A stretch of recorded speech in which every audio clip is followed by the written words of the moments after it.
सभी आए हुए अतिथियों का हृदय से धन्यवाद, स्वागत। आप सभी के सामने एक छोटा सा विचार रखता हूँ और आप इस विचार को ध्यान से सुन लेंगे तो कल्याण होगा।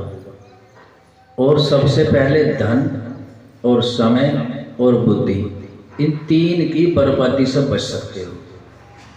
सबसे पहले बुद्धि की बर्बादी, नंबर 2 समय की बर्बादी और फिर है धन की बर्बादी।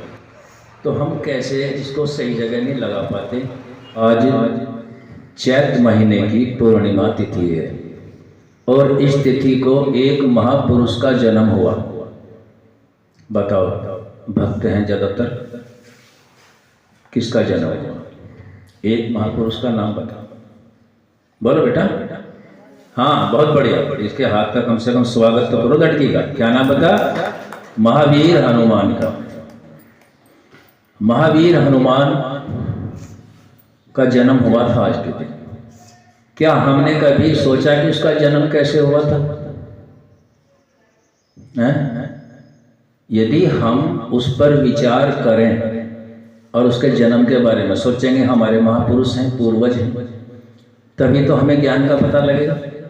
यदि हमें उनके जीवन चरित्र के बारे में पता नहीं है तो जैसा हमें कोई दिखा देगा हम वैसे ही मान लेंगे।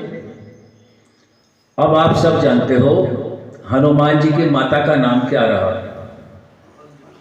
अंजना देवी था और पिता का नाम पवन था।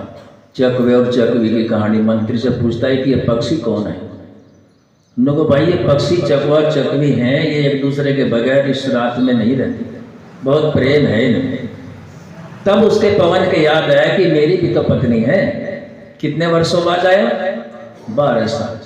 12 साल के बाद पवन जी घर आते हैं और किसी से बिना बताए सब रास्तों की जानकारी थी, अपनी पत्नी से मिलकर चले गए।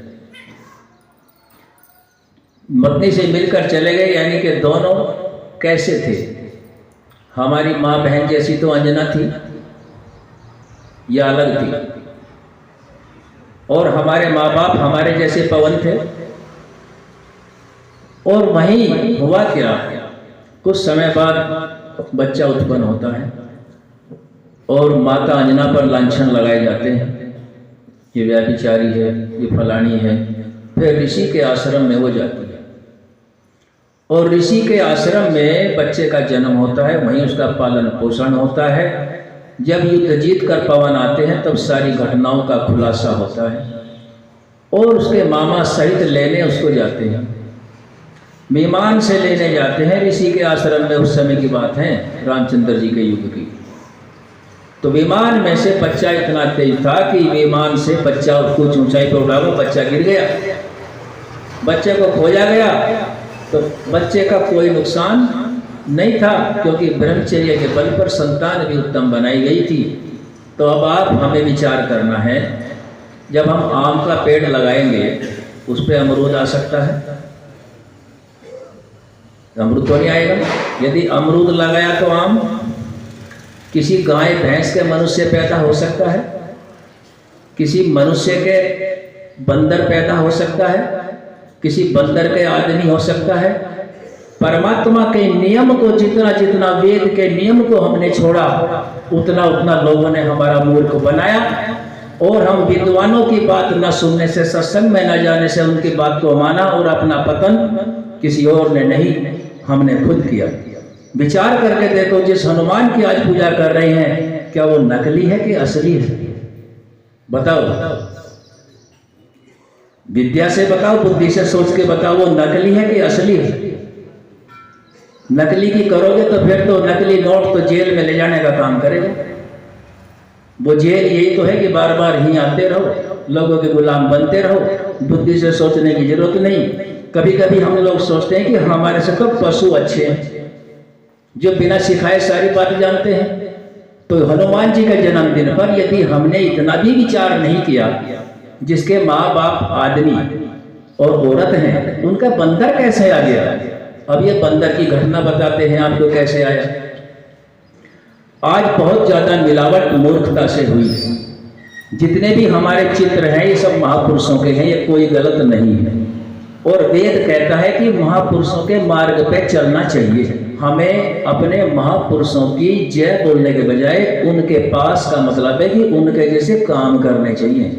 रामचंद्र जी के भक्त भी हैं, हनुमान के भक्त भी हैं। तो हनुमान का नाम बंदर कहाँ से आया? इनका जो जगह है, बंगाल में लोग रहते हैं, क्या कहते हैं उनको? बंगाली।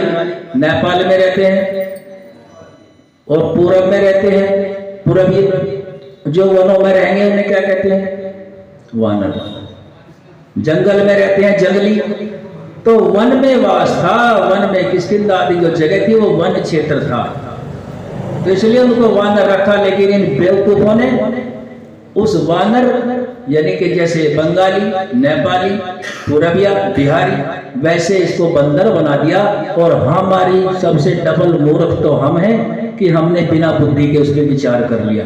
और आज हाथ में गदा और पूंछ यदि हनुमान कहीं से देख रहे होंगे और जो उसके भक्त होंगे तो वो कितना बढ़िया क्या सोचता होगा कि इनसे बड़ा बेवकूफ जंतु शायद ब्रह्मांड में दूसरा ना मिले। तो हमें उस महापुरुष के जीवन चरित्र से शिक्षा लेनी, जैसा वो थे। वाल्मीकि रामायण में उनका सारा चित्रण है, उनको वैसे ही मानो। और आर्य समाज तो यही कहता है कि जैसा परमात्मा है वैसा ही मानो। जैसे रामचंद्र जी वैसे ही काम करो, जैसे कृष्ण जी ने काम करे वैसे ही करो, और अपने भगवान को कम से कम सच्चे रूप में मान लो।